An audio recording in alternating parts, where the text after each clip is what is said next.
Good evening, everybody. I'd like to begin by thanking President Xi and the people of Hangzhou and China for the hospitality in hosting this G20 summit on the shores of beautiful West Lake. Thank you so much, Xi. Now, this visit offered the 8th opportunity for President Xi and me to meet. We agreed to advance our cooperation across a range of issues, including climate change, global health and development, peacekeeping, counter-narcotics, and nuclear security. We also addressed our differences on issues like religious freedom, maritime security, and a level economic playing field. But we did so in a clear, candid, direct, and I think constructive way. That has helped us to manage problems, and it's consistently helped us to improve relations between the United States and China. This has also been my 10th and final G20 meeting. It goes by fast. And so before I take your questions, let me put into context what we've done over the course of all these G20 meetings. And I think back to April 2009, when hundreds of thousands of Americans were losing their jobs and their homes and their savings each month, and unemployment was on its way to 10%. Around the world, for the first time in a generation, the global economy was contracting, trade was shrinking, and the international financial system was nearly frozen. By several key measures, the global economy was on a worse trajectory than it was at the outset of the Great Depression. But the size and the scope of the crisis was not what made that London G20 historic. What made it historic was the speed and magnitude of our collective response. One nation couldn't solve the problem alone, so together, developed and developing nations alike took a comprehensive and unprecedented set of actions to prevent another depression and set the stage for recovery. Most important was to create jobs and growth by stimulating demand across our economies, and America led the way. By then, in just my first 10 or so weeks as president, we had already passed the Recovery Act, set in motion plans to rescue our auto industry, stabilize our banks, jumpstart loans to small businesses, and launch programs to help homeowners refinance and stay in their homes. And our G20 partners would follow with similar actions.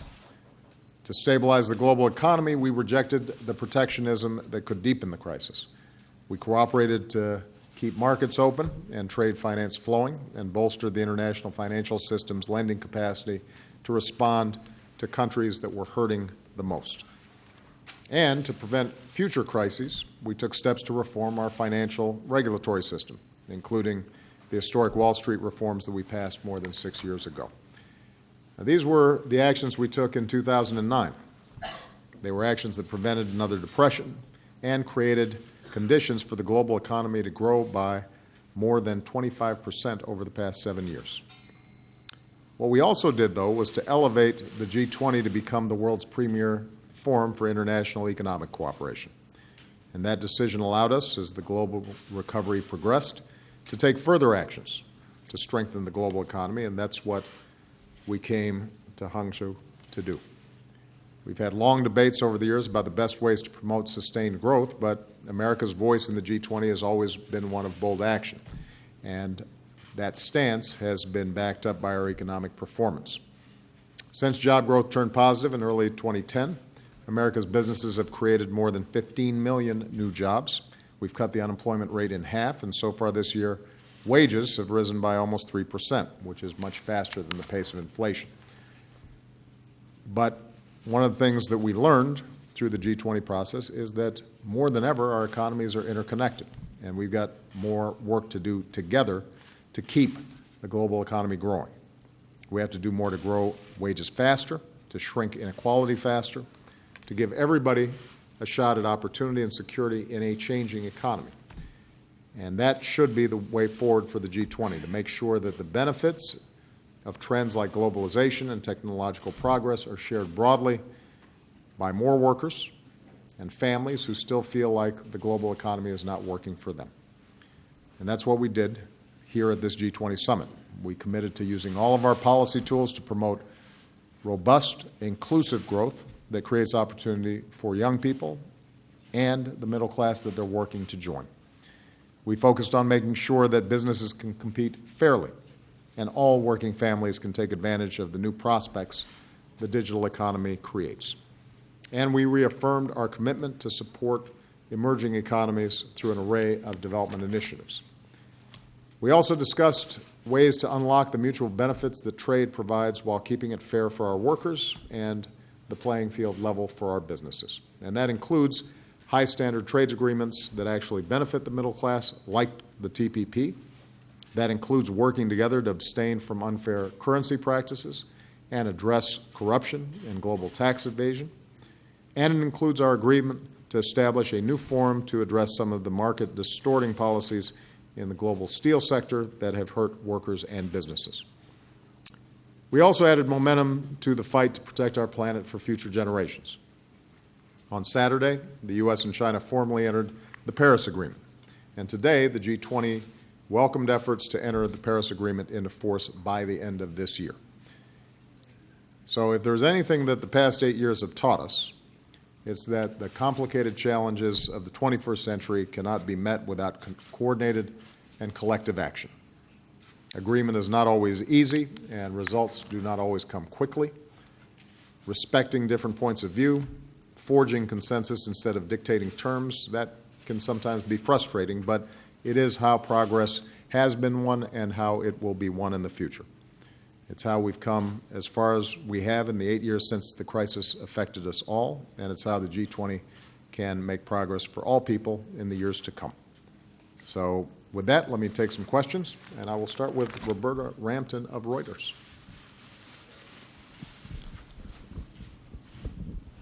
Thank you, Mr. President. I want to ask you about tomorrow, the next leg of your trip a little bit. And tomorrow you're going to be meeting for the first time with President Duterte. And he's a leader whose war on drugs has led to the death of about 2,400 people in just the last 2 months since he took office.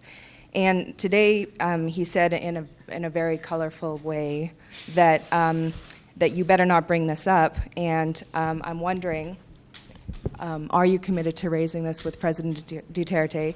And are you concerned that meeting him legitimizes his approach on this issue? Mm-hmm. Well, I just came out of a long day of meetings, so I just heard about some of this, but I have seen some of those colorful statements in the past, and so clearly he's a colorful guy. And what I've instructed my team to do is to talk to their Philippine counterparts to find out, is this in fact a time where we can have some constructive, productive conversations? Obviously, the Filipino people are some of our closest friends and allies, and the Philippines is a treaty ally of ours. But I always want to make sure that if I'm having a meeting that it's actually productive and we're getting something done. We recognize the significant burden that the drug trade plays not just in the Philippines but around the world, and fighting narco-trafficking is tough. But we will always assert the need to have due process and to engage in that fight against drugs in a way that's consistent with basic international norms. And so undoubtedly, if and when we have a meeting, that this is something that's going to be brought up. And my expectation, my hope is that it could be dealt with constructively. But I'll have my team discuss this. I've got a whole bunch of folks that I'm going to be meeting with over the course of the next several days. And as I said, historically, our relationship with the Philippines is one of our most important, and my relationship with the Philippine people has been extraordinarily warm and productive. So I expect that will continue, but I want to make sure that the setting is right and the timing is right for us to have the best conversation possible. Well, as I said, I'm going to just make an assessment. I just got out of these meetings. What is certainly true is that know, the issues of how we approach fighting crime and drug trafficking is a serious one for all of us, and we've got to do it the right way. Michelle Kosinski. Thank you. Same subject, I guess, of colorful guys. What can you tell us about this hour-and-a-half-long meeting you had with President Putin? The tone of it, any progress that was made, and do you agree with him that the relationship between our two countries is now frozen? And on the cyber front, Senator Reid recently cited intelligence briefings when he was expressing his suspicions that Russia is trying to meddle in the election and may even have direct ties to one of the campaigns. What can you tell us? Do you think Russia is trying to influence the U.S. election through hacking? Yeah. Well,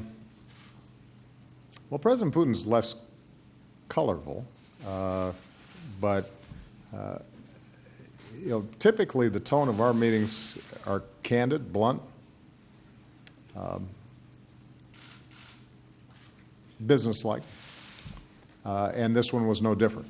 We had a range of issues that we had to discuss, but the two most important were, as has been reported, discussions that have been taking place between Secretary Kerry and Russia's Foreign Minister, Sergei Lavrov, about ways in which we can institute a meaningful, serious, verifiable cessation of hostilities in Syria, and our capacity to provide some humanitarian relief to families, children, women who are suffering enormously under the burdens of that war. As you'll recall, we had initiated a cessation of hostilities a while back. Initially, it did lessen some of the violence, and then slowly it unwound. And we're back into a situation in which Assad's regime is bombing with impunity. That, in turn, we think is actually strengthening the capacity of Nusra to recruit people who might not have initially been sympathetic to terrorism, but now view anyone who's fighting against Assad as legitimized. And that is a very dangerous dynamic. And so we have had some productive conversations about what a real cessation of hostilities would look like that would allow us both, the United States and Russia, to focus our attention on common enemies like ISIL and Nusra. But given the gaps of trust that exist, that's a tough negotiation.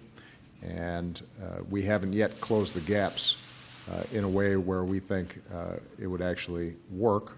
But my instructions to Secretary Kerry and Mr. Putin's instructions to Mr. Lavrov was to keep working at it over the next several days, because the faster we can provide some relief to folks on the ground, the better off we're going to be. And that then is a predicate for us to be able to transition into a serious conversation about a political solution to this problem that would involve all the parties that have either directly or indirectly involved themselves in the Syrian conflict. We also spent time talking about Ukraine. There is a Minsk agreement that arose out of the Normandy negotiations between Russia, Ukraine, France, and Germany, but it hasn't been implemented. And I've made very clear that until it is implemented, the United States is not going to pull down sanctions, that it is important for both sides to try to seize this opportunity in the coming weeks to finalize an agreement and to figure out a sequence in which that document is put into effect. And there was agreement not just between myself and Mr. Putin, but also with Chancellor Merkel and President Hollande, that effort should increase in urgency over the next several weeks. And so that was constructive, but not conclusive.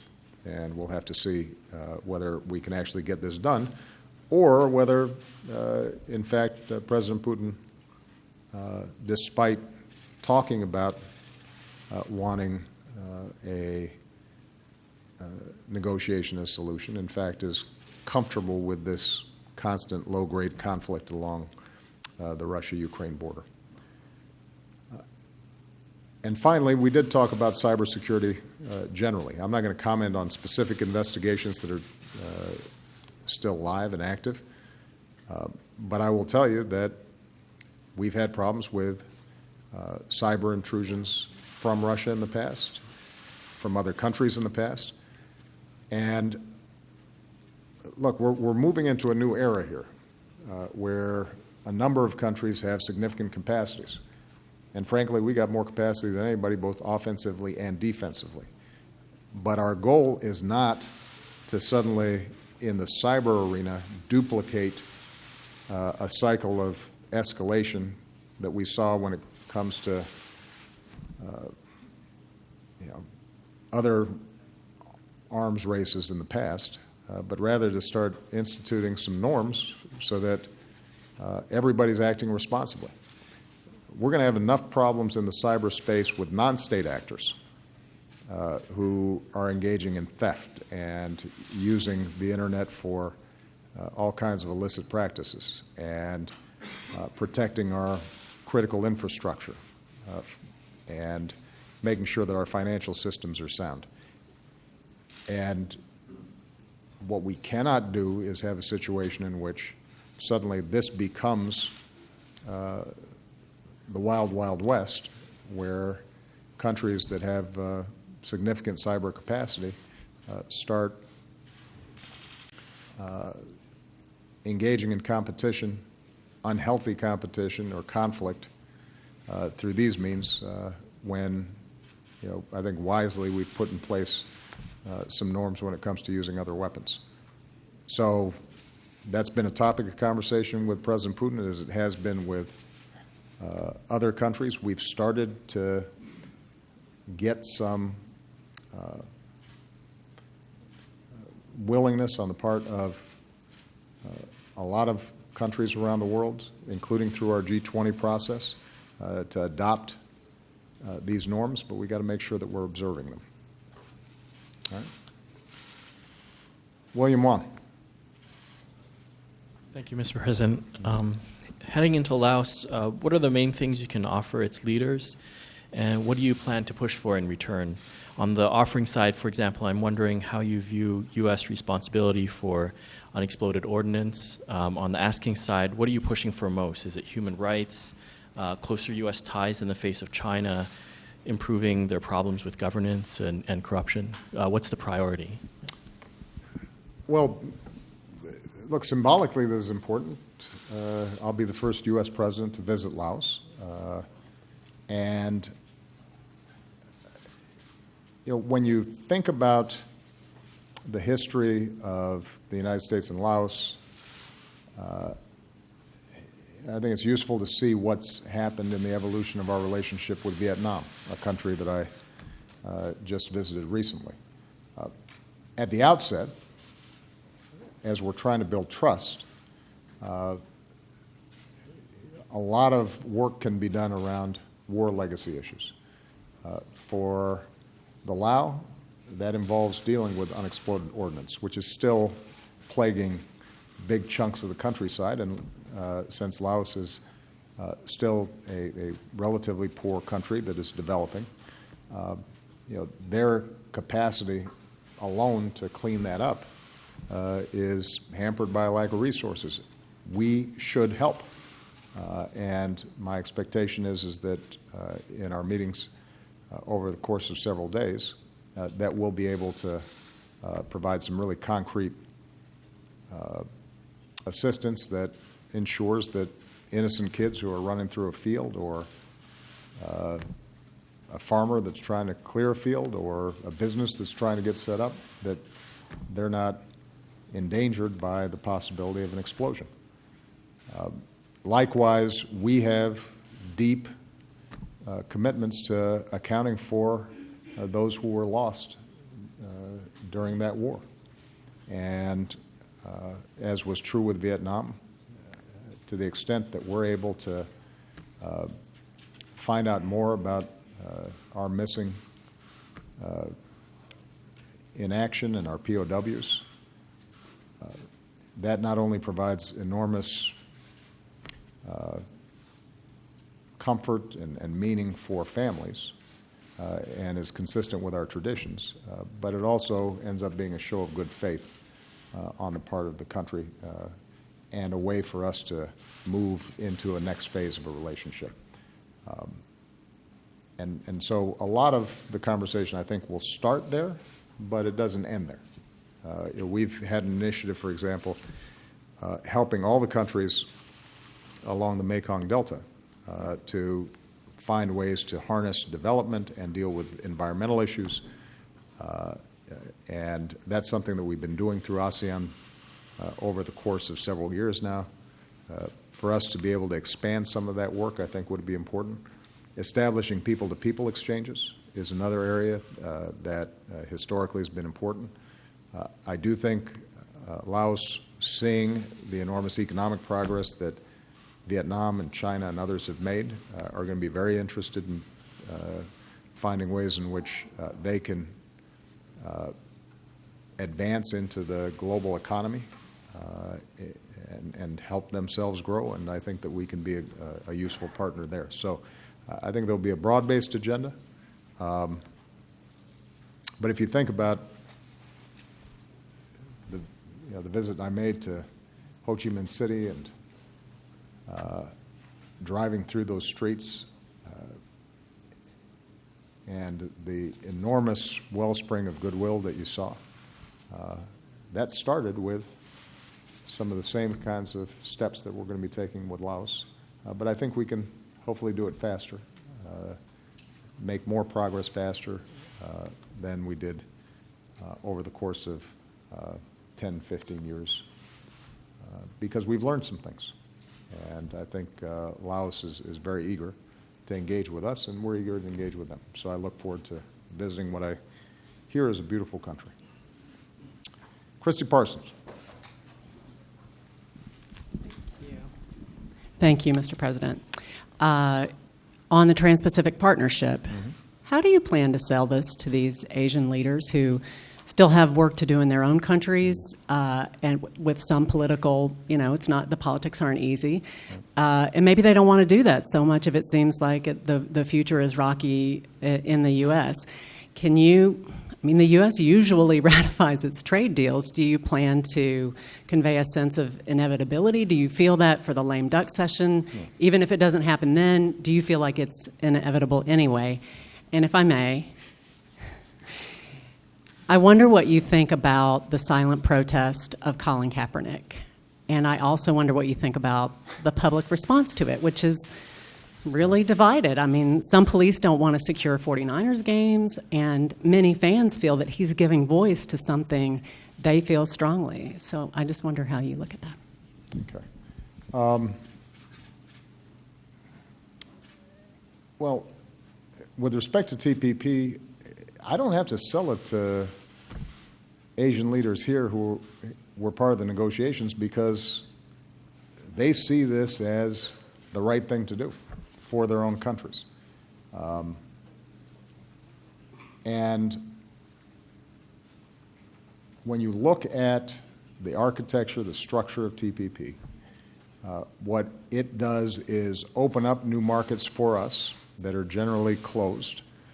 Our markets are more open than theirs for the most part, so we benefit from a reduction in tariffs and taxes that are already in place.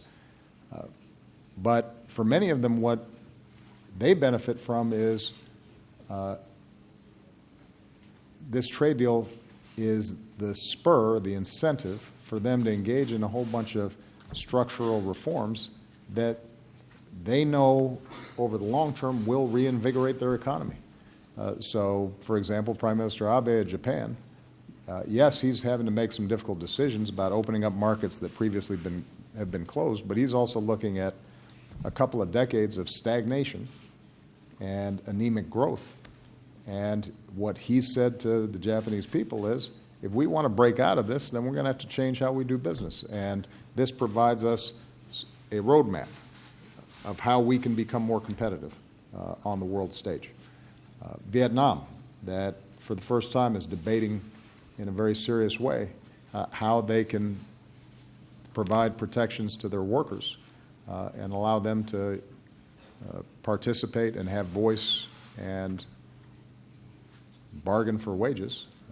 And yeah, that's tough politically for Vietnam. On the other hand, they recognize that if they want to move up the value chain in the global market, that they've got to start abiding by basic norms. So the good news is they're ready to go. And what I'll be telling them is that the United States has never had a smooth, uncontroversial path to ratifying trade deals, but they eventually get done. And it's my intention to get this one done because on the merits, it is smart for America to do it.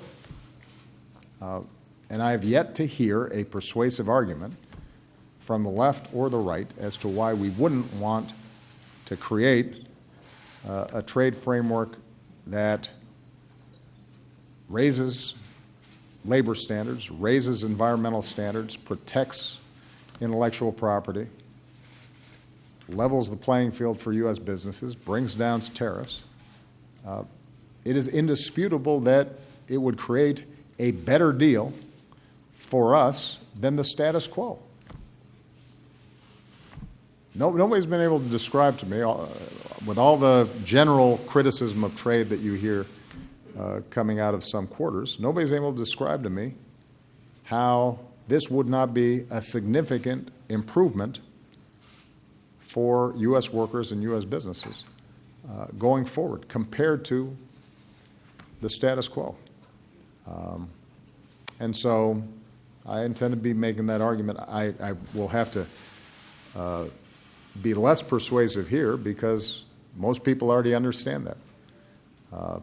Back home, we'll have to cut through the noise once election season's over. It's always a little noisy there.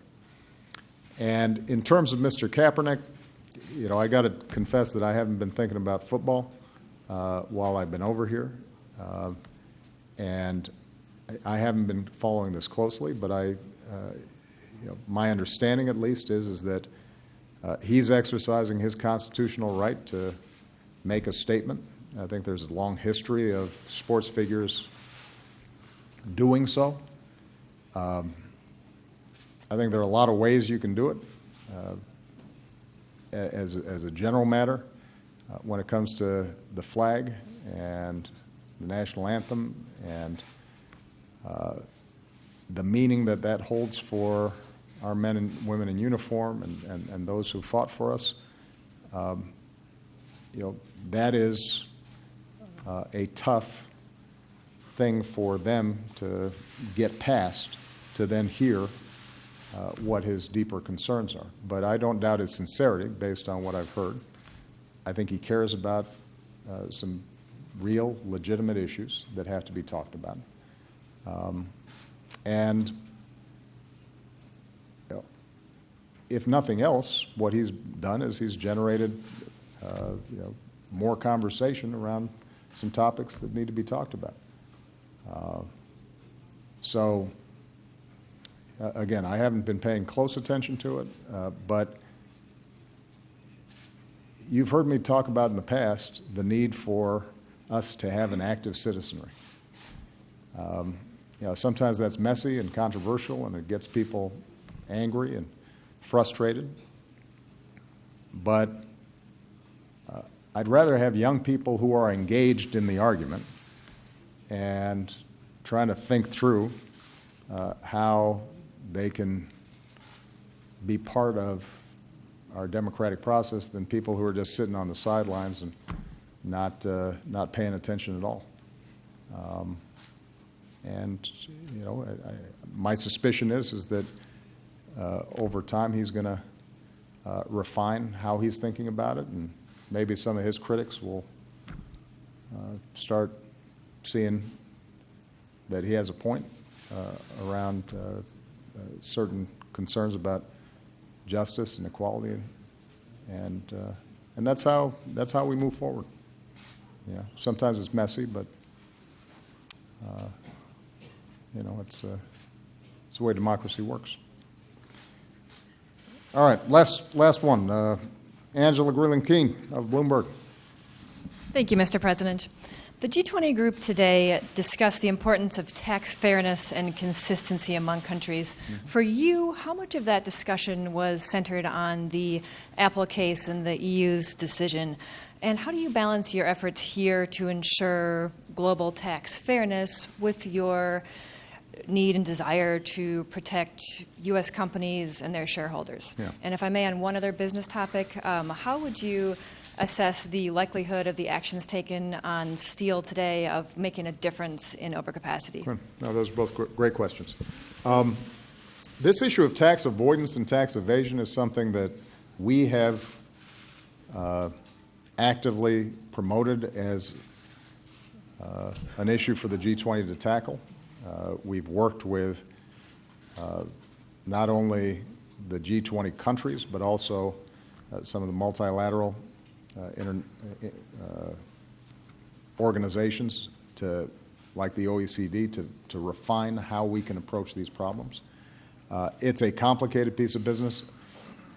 We did not bring up the specific case of Apple because, as a general rule, I don't want to bring up a single case in a forum like this where we're trying to shape broader policy. But at home, we have been focused, whether it's on the inversion rules that we put forward, the proposals that we put forward to define who the beneficiaries are behind the veil, so that we can catch people who are avoiding their taxes. We're doing a bunch of stuff at home, and we want to coordinate better norms internationally. The one thing that we have to make sure we do is to move in concert with other countries, because there's always a danger that if one of us acts unilaterally, that it's not just a matter of a U.S. company being impacted, but it may also have an effect in terms of our ability to collect taxes from that same company. And so you might end up with a situation where they pay into Europe, and the U.S. Treasury is shortchanged. So if there's not some coordination between various tax authorities, you get a problem there. In the same way that we think there has to be some coordination about even some of our closest allies racing to the bottom in terms of how they enforce their tax policies in ways that lead to revenue shifting and tax avoidance in our country. So this is not something that I think is going to be sorted out overnight. I do think that if we are to regain the trust of ordinary people that the system is not rigged and deal with these trends of inequality that have risen out of globalization and technological change, that we got to make sure we tackle this issue in an effective way. And we've made some progress, but not as much as we need to. And my hope is that it's recognized that it's in the interest of all countries, whether they're developed countries or developing countries, to work together to put a stop to this. Because developed countries are losing revenue, and that erodes their tax base and their ability to educate kids and build universities and build infrastructure, but it also wallops developing countries because oftentimes tax avoidance can go hand in hand with corrupt practices that impede development. In terms of excess capacity, this is an issue that we wanted to get on the agenda. We got it on the agenda. In my bilateral conversations with President Xi, there was an agreement that we would make progress on dealing with steel overcapacity, which, by the way, is consistent with the plans that President Xi himself has had to reorient the economy so that it's not so heavily dependent on state-owned enterprises and an export model. So we've made some progress, not as much as we'd like to see, but some progress on that front bilaterally. Multilaterally, the way this was resolved was the G20 agreed to put together an intensive process of gathering all the data, determining what the best steps are, which will then be reported in the G20 in Hamburg next year. And I think there was a validation of the basic principle that to the extent that overcapacity is the result not just of market forces, but specific policy decisions that are distorting a well-functioning market, that needs to be fixed. And so it was one of a number of examples that aren't always sexy and don't attract a lot of headlines of where issues that we've raised in the G20 get adopted, and then a bunch of work gets done, and the following year you start seeing action, and slowly we strengthen and build up international norms. If you look at the issue of IT and the digital economy, we were able to get the G20 to adopt a range of principles about an open internet, net neutrality, making sure that businesses and vendors and providers aren't discriminated across borders, reflecting a lot of the foundational principles that have led to this digital revolution over the last several years. And that will in turn generate a bunch of new work, and there will still be conflicts about how people deal with censorship or how they deal with cybersecurity issues. But we chip away at it, and over time what you get is sturdier international norms that everybody abides to, and will help all countries grow and help people prosper. So my parting words at the G20 were, having watched this process over the last 8 years, I think we all have to recognize these are turbulent times. A lot of countries are seeing volatile politics. Sometimes you read the headlines and you can get discouraged about whether the international community and leadership are able to shape solutions fast enough for the scale of the problems, whether it's migrants and refugees or climate change or terrorism or making sure the international economy is working for everybody. But then when you look back over the course of 8 years, actually you find out things have gotten better. Not always as fast as we'd like, but in significant ways. You look at the progress we made on the financial system. The American banking system now has $700 billion more in capital. It is much safer, much sturdier. But it's not just us. Because of the G20, you also have a Basel III agreement in which all countries are having to strengthen their capital requirements and put in place some basic safeguards to prevent what happened at Lehman's. And that's true across the board. So, as always, I'd always like to see even more get done, but I'm cautiously optimistic about the progress that we made. I tell my staff when they feel worn out sometimes that better is always good. It may not be everything that needs to get done, but if it's better than before we started, we'll take it. All right? Thank you very much, everybody. Thank you, guys. Got to go.